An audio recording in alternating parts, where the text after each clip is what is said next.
Est-ce qu'on nous a déjà parlé d'acte de naissance? Jamais. Leurs actes de naissance, ces 5 femmes les ont longtemps cherchés parmi ces vieux documents jaunis. Mais en tant que métisses nées d'un père belge et d'une mère congolaise sous la colonisation, elles ont dû se contenter d'informations parcellaires. Voilà, ici j'ai ma carte de baptême. Le père, on a marqué inconnu, entre parenthèses, Dumont.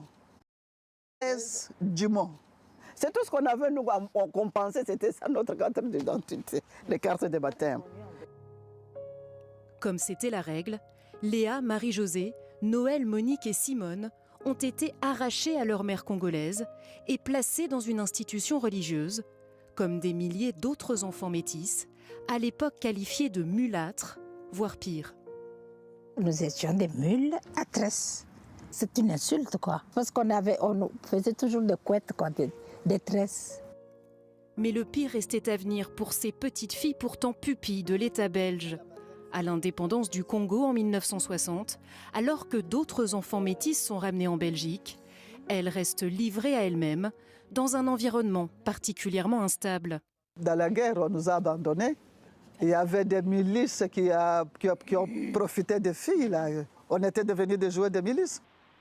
Un sort tragique qui a poussé ces 5 femmes à porter plainte contre l'État belge.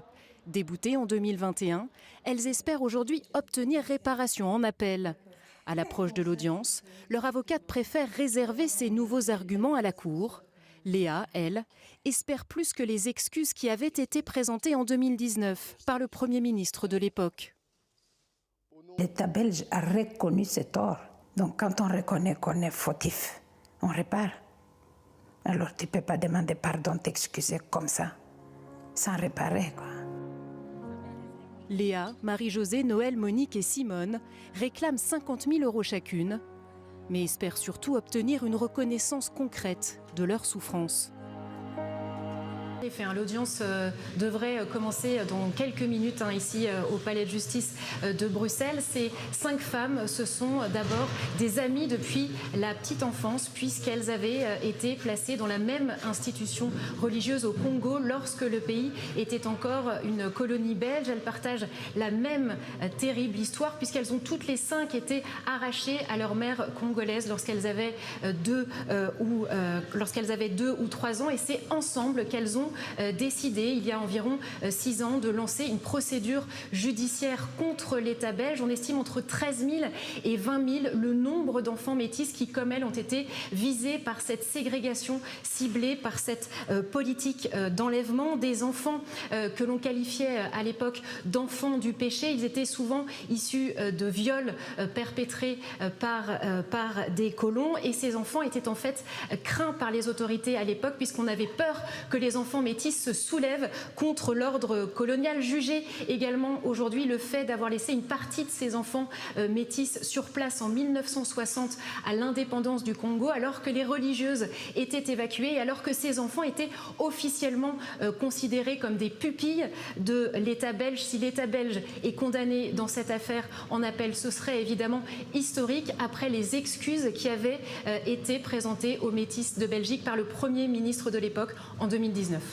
Alors ces 5 femmes, Alix, ont été déboutées en première instance en 2021. Est-ce que le procès peut aboutir cette fois en leur faveur ? Eh bien, écoutez, en 2021, la Cour avait estimé que si aujourd'hui on peut considérer les faits comme des crimes contre l'humanité, ce n'était pas le cas à l'époque. Mais depuis, leurs avocats disent avoir trouvé de nouveaux documents, de nouvelles preuves et avoir de nouveaux arguments pour prouver cette politique d'enlèvement, cette ségrégation ciblée. Ils n'ont pas souhaité, comme je vous l'ai dit dans le reportage, s'exprimer avant ce procès en appel pour laisser la primeur de leurs nouveaux arguments à la Cour. Mais ils vont bien sûr détailler la mécanique de cette politique d'enlèvement. Les enfants métis étaient d'abord inscrits dans un registre. Ils étaient ensuite enlevés à leur mère par la police à l'âge de 2 ou 3 ans. Souvent, on modifiait leur nom, on modifiait leur date de naissance pour brouiller leurs origines. Et enfin, les institutions religieuses dans lesquelles ils étaient placés avaient pour obligation d'interdire tout contact avec leur famille d'origine. C'est une politique qui a été approuvée par les autorités autorités jusqu'en 1960. En 1960 avait déjà eu lieu le procès de Nuremberg dans lequel a été défini les crimes contre l'humanité. C'est un argument sur lequel les avocats des plaignantes vont insister aujourd'hui lors de ce procès en appel. Alix Le Bourdon au Palais de justice de Bruxelles. Merci beaucoup Alix, on suivra avec vous ce procès. Il dit avoir fui pour